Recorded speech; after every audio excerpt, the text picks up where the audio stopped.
এটা হচ্ছে portable mini thermal printer. এখানে প্রিন্ট করার জন্য কালির কোনো প্রয়োজন নাই।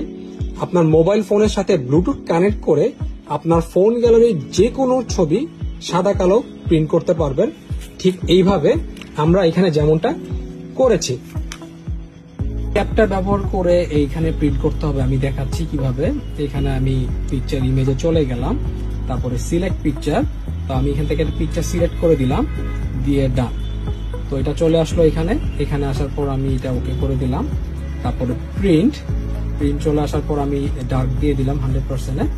তো প্রিন্ট দিয়ে দিলাম। তো দেখুন এখানে কিন্তু প্রিন্ট হচ্ছে, মাত্র 5 সেকেন্ডে প্রিন্ট হয়ে যাবে। হ্যাঁ, দেখেন কত সুন্দর প্রিন্ট হচ্ছে, ব্ল্যাক এন্ড হোয়াইট। আর এই প্রিন্টারে তো শুরুতেই বলেছি কালির কোনো প্রয়োজন নাই। এই প্রিন্টারে প্রিন্ট করার জন্য কালির কোনো প্রয়োজন নাই, জাস্ট এই থার্মাল পেপারটা চেঞ্জ করে করে প্রিন্ট করতে পারবেন। আর এখানে কিন্তু ডিরেক্ট ছবি তুলে আপনারা প্রিন্ট করতে পারবেন, সেটা আমি দেখাচ্ছি। যদি ডিরেক্ট কোনো ছবি তুলে প্রিন্ট করতে চান সেটারও একটা অপশন আছে। আবার পিকচারে চলে গেলাম, ফটোগ্রাফি দিলাম। তো আমরা যদি এখন এটা ছবি তুলি, এটা ছবি তুলছি আমি ইনস্ট্যান্ট, ঠিক আছে। এটার আমি একটা ছবি তুলে নিলাম, এই যে এটাকেও কিন্তু আমরা ডিরেক্ট প্রিন্ট করে নিতে পারবো। প্রিন্ট দিলাম, এটারও কিন্তু প্রিন্ট হয়ে যাচ্ছে। আর এটাতে কিন্তু